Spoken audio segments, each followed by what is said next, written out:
Hi friends, Shilpa veg recipes ಚಾನಲ್ಗೆ ಸ್ವಾಗತ.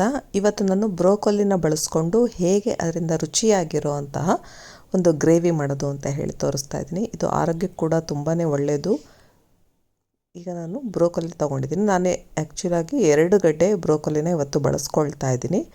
First extra ಏನಿರುತ್ತಲ್ಲ ಅದೆಲ್ಲ ತೆಗಿಬೇಕಾಗತ್ತೆ. ಎಲೆಗಳನ್ನಾಗಿರ್ಬೋದು ಅಥವಾ ದಂಟಾಗಿರ್ಬೋದು. ಈ ದಂಟೇನಾದರೂ ಎಳೆದಿತ್ತು ಅನ್ನೋದಾದರೆ ಅದನ್ನು ಕೂಡ ಬಳಸ್ಕೋಬೋದು. ಇನ್ನು ಬ್ರೋಕೊಲಿನ ಕಟ್ ಮಾಡ್ಕೊಳ್ತಾ ಇದ್ದೀನಿ. ಹೂಕೋಸನ್ನ ಹೇಗೆ ನಾವು ಕ್ಲೀನ್ ಮಾಡ್ಕೊಳ್ತೀವೋ ಅದೇ ರೀತಿ ಕ್ಲೀನ್ ಮಾಡ್ಕೊಳ್ಬೇಕಾಗತ್ತೆ. ಇದನ್ನು ಕೂಡ ಈ ರೀತಿ ಸಪ್ರೇಟಾಗಿ ಈ ಹೂಗಳೇನಿರುತ್ತಲ್ಲ ಕೈಯಲ್ಲೇ ಈ ಥರ ನೋಡಿ ಮುರಿದು ಬಿಟ್ಟರೆ ಈಸಿಯಾಗಿ ಕಟ್ ಆಗಿಬಿಡುತ್ತೆ. ಬ್ರೋಕೊಲಿಯಲ್ಲಿ ವಿಟಮಿನ್ ಕೆ ಮತ್ತು ಕ್ಯಾಲ್ಶಿಯಂ ಇರೋದ್ರಿಂದ ಮೂಳೆಗಳಿಗೆ ಒಳ್ಳೆಯದು. ಜೊತೆಗೆ ಇದು ಫೈಬರ್ ಜಾಸ್ತಿ ಇರೋದ್ರಿಂದ ಕೊಲೆಸ್ಟ್ರಾಲ್ನ ಕಡಿಮೆ ಮಾಡುತ್ತೆ ಮತ್ತು ಕ್ಯಾನ್ಸರ್ನ ಕೂಡ ತಡೆಗಟ್ಟೋದಕ್ಕೆ ತುಂಬಾ ಸಹಾಯ ಮಾಡುತ್ತೆ. ಚರ್ಮಕ್ಕೆ ಕೂಡ ಒಳ್ಳೆಯದು, ತೂಕ ಇಳಿಸೋದಕ್ಕೆ ಒಳ್ಳೆಯದು, ಜೊತೆಗೆ ಕಣ್ಣಿನ ಆಹಾರಕ್ಕೆ ಕೂಡ ತುಂಬ ಒಳ್ಳೆಯದು. 2 ಗಡ್ಡೆಯಷ್ಟು ಬ್ರೋಕೊಲಿನ ನಾನೀಗ ಕಟ್ ಮಾಡಿಕೊಂಡು ಪಾತ್ರೆಯಲ್ಲಿ ಹಾಕಿ ಇಟ್ಟಿದ್ದೀನಿ. ಈಗ ಇದಕ್ಕೆ ನೀರನ್ನ ಹಾಕ್ಕೊಳ್ತಾ ಇದ್ದೀನಿ. ಬ್ರೋಕೊಲಿ ಮುಳುಗೋ ಅಷ್ಟು ನೀರು ಹಾಕ್ಕೊಳ್ಬೇಕು. ಜೊತೆಗೆ ಉಪ್ಪನ್ನು ಹಾಕ್ಕೊಳ್ತಾ ಇದ್ದೀನಿ. ಜೊತೆಗೆ ಬೇಕಿಂಗ್ ಸೋಡಾ ಕೂಡ ಹಾಕ್ಕೊಳ್ತಾ ಇದ್ದೀನಿ. ನೆಕ್ಸ್ಟ್ ಇದನ್ನು ಒಂದು ಕುದಿ ಕುದಿಸ್ಬೇಕು. ತುಂಬ ಬೇಯಿಸಬಾರ್ದು. ತುಂಬ ಬೇಯಿಸ್ಬಿಟ್ರೆ ಒಂಥರ ಚೆನ್ನಾಗಿ ಅನಿಸೋದಿಲ್ಲ ಗ್ರೇವಿ. ಹಾಗಾಗಿ ಜಸ್ಟ್ ಕ್ಲೀನ್ ಮಾಡ್ಕೊಳೋದಕ್ಕೆ ಎಷ್ಟು ಬೇಕೋ ಅಷ್ಟು ಮಾತ್ರ ನಾವಿಲ್ಲಿ ಕುಕ್ ಮಾಡ್ಕೊಳ್ಬೇಕಾಗತ್ತೆ. ನೀರು ಕುದಿಯೋಕ್ಕೆ ಸ್ಟಾರ್ಟ್ ಆಗ್ತಾ ಇದೆ, ಕಾಣಿಸ್ತಾ ಇದೆ ನೋಡಿ. ಈಗ ನಾನು ಸ್ಟವ್ ಆಫ್ ಮಾಡ್ಕೊಳ್ತಾ ಇದ್ದೀನಿ. ಇದು ಓವರ್ ಕುಕ್ ಆಗಬಾರ್ದು ಅಂತ ಹೇಳಿ ನಾನು ಐಸ್ ಕ್ಯೂಬ್ನ ಒಂದು ಪಾತ್ರೆಯಲ್ಲಿ ಹಾಕಿ ಇಟ್ಕೊಂಡಿದ್ದೆ.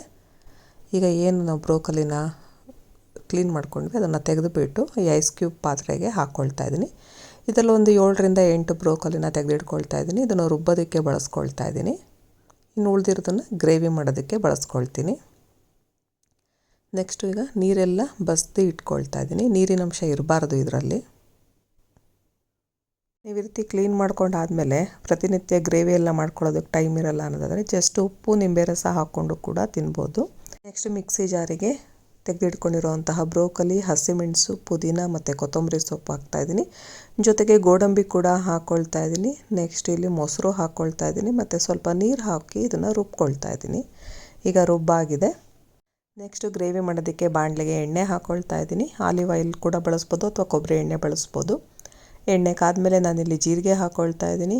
ನೆಕ್ಸ್ಟ್ ಚಕ್ಕೆ 1-2 ಪೀಸ್ ಹಾಕಿದರೆ, 1 ಚಕ್ರ ಮಗ್ಗು ಹಾಕ್ತಾಯಿದ್ದೀನಿ. 1 ಏಲಕ್ಕಿ, 1 ದೊಡ್ಡ ಏಲಕ್ಕಿ ಅದನ್ನು ಹಾಕ್ತಾಯಿದ್ದೀನಿ. ಲವಂಗ 1-2 ಹಾಕ್ಕೊಂಡಿದ್ದೀನಿ. ಪಲಾವ್ ಎಲೆ ಹಾಕ್ಕೊಳ್ತಾ ಇದ್ದೀನಿ. ಇದು ಆಪ್ಷನಲ್, ಬೇಕಂದರೆ ಹಾಕ್ಬೋದು.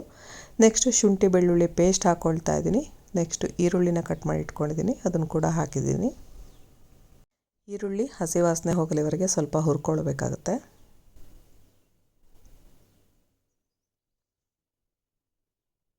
ನಾವು ಈ ಗ್ರೇವಿನ ಚಪಾತಿ ಜೊತೆ, ದೋಸೆ, ಪೂರಿ ಜೊತೆ ಅಥವಾ ಅನ್ನ ಜೊತೆ ಕೂಡ ಕಲಿಸ್ಕೊಂಡು ತಿನ್ಬೋದು. ತುಂಬಾ ರುಚಿಯಾಗಿರುತ್ತೆ ಮತ್ತು ಆರೋಗ್ಯಕ್ಕೂ ಒಳ್ಳೆಯದು.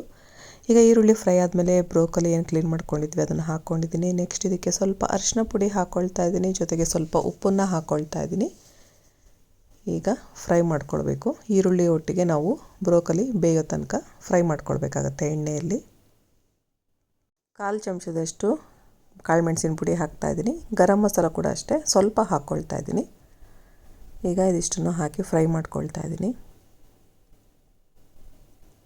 ಬ್ರೋಕೊಲಿ ಚೆನ್ನಾಗಿ ಎಣ್ಣೆಯಲ್ಲಿ ಫ್ರೈ ಆದಮೇಲೆ ಚೆನ್ನಾಗಿ ಬೆಂದಿದೆಯಲ್ಲೋ ನೋಡ್ಕೊಳ್ಬೇಕು. ನಂತರ ನಾವು ಇದಕ್ಕೆ ರುಬ್ಬಿರೋ ಅಂತಹ ಮಸಾಲೆನ ಹಾಕ್ಕೊಳ್ಬೇಕಾಗತ್ತೆ. ಈಗ ನೀರನ್ನ ಕೂಡ ಸ್ವಲ್ಪ ಹಾಕ್ಕೊಳ್ತಾ ಇದ್ದೀನಿ. ನೆಕ್ಸ್ಟು ನೀರೆಲ್ಲ ಹಾಕಿದ್ಮೇಲೆ ನೀಟಾಗಿ ಮಿಕ್ಸ್ ಮಾಡಿಕೊಂಡು ಚೆನ್ನಾಗಿ ಕುದಿಸ್ಕೊಳ್ಬೇಕು. ನೀರು ಬೇಕು ಅನಿಸಿದ್ರೆ ಇನ್ನೊಂದು ಸ್ವಲ್ಪ ಕೂಡ ಹಾಕ್ಕೊಳ್ಬೋದು. ಒಂದು ಅರ್ಧ ಲೋಟದಷ್ಟು ಮತ್ತು ಎಕ್ಸ್ಟ್ರಾ ನೀರು ಹಾಕ್ಕೊಳ್ತಾ ಇದ್ದೀನಿ.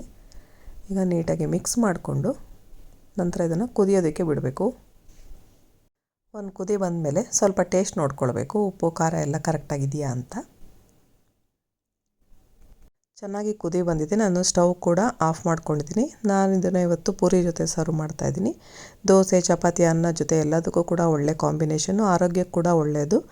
ನೀವು ಕೂಡ ಒಮ್ಮೆ ಈ ರೆಸಿಪಿನ ಮಿಸ್ ಮಾಡದೆ ಟ್ರೈ ಮಾಡಿ. ನಿಮಗೆಲ್ಲ ಈ ವಿಡಿಯೋ ಇಷ್ಟ ಆದರೆ ಲೈಕ್ ಮಾಡಿ, ಶೇರ್ ಮಾಡಿ ಹಾಗೂ ಸಬ್ಸ್ಕ್ರೈಬ್ ಮಾಡಿ. Thank you friends.